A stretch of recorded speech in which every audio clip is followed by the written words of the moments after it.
Kami usulkan dia untuk dilengserkan karena kami sayang dengan Prabowo. Dan katanya bisa bertepatan dengan adanya pemerintahan pemakzulan Pak Gibran juga bertepatan. Apakah benar gitu Pak? Apa itu? Ada usul pemakzulan Pak Gibran dari Pak. Kita ini harus kompak gitu aja sekarang. Ini keadaan dunia begini, ribut-ribut gini kan kampungan itu. Saya sudah mengabdi. 34 tahun saya mengabdi di ABRI dan sekarang sudah 22 tahun hampir pensiun. Nggak mengharapkan apa-apa, cuman mengharapkan supaya kembali ke rel. Harus taat. Kalau kau nggak taat konstitusi, jangan tinggal di Indonesia. Ya, saya bilang itu, siapapun dia, jangan sampai bisa dipecah belah. Apakah proses pencalonan Gibran jadi wapres itu sudah sesuai konstitusi? Lalu Opung bagaimana dengan jabatan pamannya Gibran yang saat itu sebagai Hakim Mahkamah Konstitusi yang memuluskan langkah si ponakannya Gibran? Apakah itu sudah taat dan tidak menyalahi konstitusi, Opung? Karena kami Purnawiran sudah sampai pada kesimpulan Jokowi itu adalah musuh bersama. Itu aja. Mau dinilai apapun saya terserah. Anaknya ditaruh di sana. Saya khawatir ada lagi cawe-cawe berikutnya. Harus taat. Kalau kau nggak taat konstitusi, jangan tinggal di Indonesia. Ya, saya bilang itu, siapapun dia, jangan sampai bisa dipecah belah. Kau jangan tinggal di Indonesia jika tidak mengakui Gibran sebagai wapres. Itulah yang disampaikan oleh Opung terkait adanya pihak-pihak yang meminta agar wapres Gibran diganti. Menurut Opung, mereka yang meminta wapres Gibran diganti adalah orang-orang yang tidak patuh kepada konstitusi, tidak taat kepada konstitusi. Opung bahas konstitusi ya. Mohon maaf nih, mohon izin Opung, saya mau tanya, apakah proses pencalonan Gibran jadi wapres itu sudah sesuai konstitusi? Lalu Opung bagaimana dengan jabatan pamannya Gibran yang saat itu sebagai Hakim Mahkamah Konstitusi yang memuluskan langkah si ponakannya Gibran? Apakah itu sudah taat dan tidak menyalahi konstitusi, Opung? Terus sama satu lagi Opung, izin tanya juga nih, ketika Gibran yang pada saat itu notabene-nya masih sah kader PDI Perjuangan lalu mencalonkan dari partai lain, di mana artinya Gibran melanggar ADART PDI Perjuangan, apakah perbuatan Gibran itu adalah contoh yang baik, Opung? Apakah pengkhianatan, pelanggaran yang dilakukan oleh Gibran terhadap PDI Perjuangan itu adalah sesuatu yang benar, Opung? Mohon izin Opung, tolong dijawab ya, atau lebih baik Opung aja yang jangan tinggal di Indonesia ya Opung. Satyam Eva Jayate. Kami usulkan dia untuk dilengserkan karena kami sayang dengan Prabowo. Saya ikut mendirikan Gerindra. Saya bawa 26 pati dan kolonel untuk memenangkan Gerindra, untuk bisa Gerindra duduk di Senayan. Tidak untuk apa? Untuk Gibran, tidak. Gibran sangat jauh dengan anak saya, itu anak saya. Katanya punya ijazah di UTS, anak saya S2 di UTS. Saya sampai coba cari sana, ada nggak nama itu? Tidak ada. Jadi kalau saya inginnya, Sydney ya, Australia itu ya. Saya inginnya tetap Prabowo silakan jadi presiden. Adik saya, dia 5 lifting di bawah saya. Saya masuk AKABRI tahun 65. Mungkin keluarga itu belum membuat melitur kayu atau segala macam. Saya sudah mengabdi. 34 tahun saya mengabdi di ABRI dan sekarang sudah 22 tahun hampir pensiun. Nggak mengharapkan apa-apa, cuman mengharapkan supaya kembali ke rel. Tindakan kontroversi kembali dilakukan oleh Luhut bin Sarpanjaitan. Tidak habis-habisnya Ngkong yang satu ini selalu membuat kekisruhan dan kontroversi di masyarakat. Baru-baru ini dia merespon apa yang dilakukan oleh para purnawirawan dengan merespon yang saya pikir tidak pantas dan tidak layak diucapkan oleh seorang pejabat seperti Luhut bin Sarpanjaitan. Dia mengatakan bahwa orang-orang yang meminta Gibran untuk dicopot adalah orang-orang kampungan, dan dia juga mengatakan mengusir, kau tidak pantas tinggal di Indonesia, kau jangan tinggal di Indonesia. Ucapan-ucapan yang begitu luar biasa arogan, seolah-olah dia adalah pemilik dari negeri ini. Padahal kalau secara konstitusi apa yang dilakukan oleh para purnawirawan itu sangat-sangat diperbolehkan, dan tidak ada pelanggaran konstitusi di negeri ini apa yang dia lakukan. Bahkan jika seandainya saya mengatakan saya hanya percaya Presiden Prabowo Subianto dan tidak mengakui Gibran sebagai wapres, saya tidak dianggap sebagai pelanggar konstitusi, karena itu adalah hak saya. Jadi Pak Luhut bin Sarpanjaitan yang terhormat, yang kamu lakukan adalah tindakan yang sangat-sangat arogan, tindakan yang tidak pantas untuk dicontoh oleh anak negeri ini. Dan perlu kamu ketahui, Bu Luhut bin Sarpanjaitan, 3/4 usiamu itu memakan uang negara. Kamu dibayar, kamu dibiayai. Ketika kamu dari prajurit, bahkan sampai saat ini, kamu dibiayai oleh APBN. Darah dan daging kamu itu, bahkan bukan hanya kamu, anak kamu pun itu merasakan keringat-keringat rakyat melalui APBN. Jangan egois, jangan merasa arogan, jangan merasa bahwa Anda pemilik dari negeri ini. Kenapa sikap-sikap seperti Luhut bin Sarpanjaitan ini selalu dimiliki oleh para pejabat? Kenapa Luhut bin Sarpanjaitan seperti tidak ada kapok-kapoknya melakukan tindakan seperti ini? Karena rakyat diam, karena masyarakat diam. Maka semakin besar kepala para pejabat-pejabat itu, seolah-olah negeri ini adalah milik mereka. Rakyat dianggap sebagai penumpang saja di negeri ini. Maka teman-teman semuanya, yuk kita suarakan secara kompak, secara bersama-sama. Sebarkan video ini dan buat tagar, usir Luhut dari Indonesia.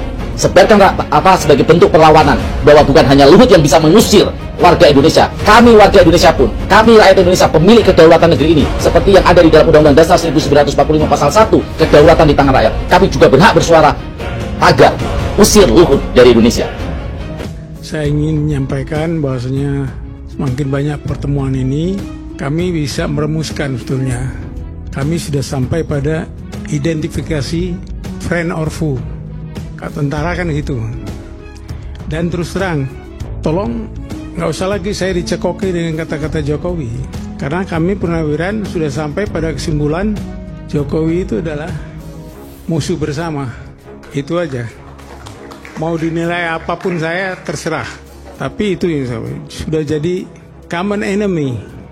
Apa yang kita bicara lagi? Ayo kita bicara ke depan. Saya yang khawatir satu dengan anaknya ditaruh di sana.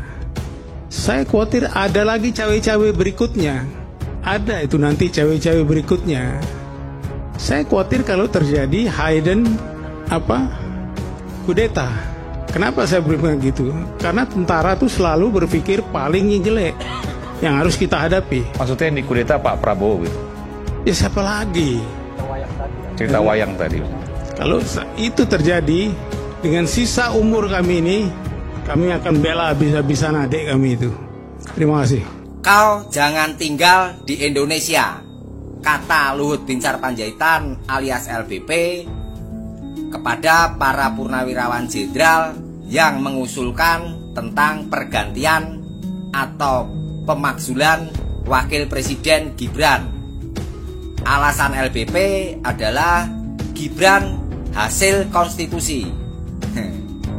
Kalau bicara tentang konstitusi, LBP harus belajar banyak, belajar sampai Antartika. Atau saya ajari LBP. Begini LBP, memang betul Gibran itu adalah hasil konstitusi, yaitu menduduki kursi wakil presiden. Tetapi ada hak konstitusi yang dimiliki oleh rakyat. Dalam hal ini termasuk para purnawirawan jenderal TNI tersebut. Ya. Jadi ketika Luhut bin Sarpanjaitan ingin hak konstitusinya Gibran dihormati alias tidak boleh diganggu, ya, lalu dia mengabaikan hak konstitusi yang dimiliki oleh rakyat, termasuk purnawirawan TNI tadi. Ya, dalam sebuah negara demokrasi, ya, ada hak konstitusi yang dimiliki oleh rakyat sebagai pemilih, ya, sebagai peserta proses konstitusi tersebut, ya, atau pemilu, yaitu adalah hak mengevaluasi, mengawasi, ya, orang-orang yang menjadi produk konstitusi, termasuk Gibran. Jika rakyat merasa Gibran itu tidak layak karena tidak bisa bekerja, dianggap tidak mampu, dianggap atau diduga melanggar hukum, ya, ada hak konstitusi rakyat yang harus dihormati juga oleh LBP, yaitu hak mengusulkan agar Gibran diganti. Ya, ini semua nanti akan terjadi, ya. Penentunya adalah DPR, jika DPR sepakat dengan usulan para purnawirawan jenderal TNI tadi, maka DPR lah yang melaksanakan proses konstitusi tadi, proses pengawasan dan evaluasi. Nah, DPR yang menentukan. Gibran akan dipanggil, lalu ditanya. Kalau jawabannya bisa diterima, maka Gibran selamat. Tapi kalau jawabannya ditolak, maka dengan terpaksa Gibran akan diganti. Yang mengganti siapa? Itu adalah MPR. Ya, MPR akan memproses pergantian wakil presiden tersebut. Ya. Dalam soal konstitusi ini bisa mengena siapa saja, bukan hanya soal Gibran. Dulu Abdul Rahman Wahid alias Gus Dur juga menjalani proses konstitusi dan akhirnya harus lengser. Lalu Soeharto itu juga sebuah proses konstitusi, yang mana akhirnya Soeharto memilih mengundurkan diri daripada diproses di DPR MPR. Nah, jadi Luhut ini terlihat lucu sekali ketika dia minta hak konstitusi Gibran dihormati, tetapi dia sendiri tidak menghormati hak konstitusi yang dimiliki oleh rakyat. Ya, maka belajar banyaklah kamu LBP. Belajarlah sama saya kalau perlu. Dan sebetulnya LBP pun tahu bahwa Gibran hasil konstitusi yang tidak memenuhi syarat. Jelas tidak memenuhi syarat. Kenapa? Karena harus mengganti atau mengubah syarat batas umur seorang calon wakil presiden. Belum cukup umur tetapi dipaksakan. Ya. Lalu terjadilah manipulasi, ya, atau mengacak-acak konstitusi. Bakul bakso aja tahu, tukang bakso itu tahu bahwa telah terjadi manipulasi konstitusi. Cara pikirnya gampang. Jika Gibran lolos menjadi cawapres dengan mengubah syarat umur, tetapi ketua Mahkamah Konstitusinya bukan pamannya, maka rakyat pun akan diam. Ya, bahwa hasil konstitusi itu dianggap sempurna, sah. Nah, tetapi jika yang mengesahkan tentang gugatan atau mengubah batas umur tadi adalah pamannya Gibran, ya sudah pastilah itu penuh dengan rekayasa dan manipulasi. Begitu LBP yang tidak saya hormati. Ya, jadi saudara-saudara sekalian, seluruh rakyat Indonesia itu harus paham bahwa hak konstitusi itu dimiliki oleh seluruh warga negara. Hak untuk dipilih dan memilih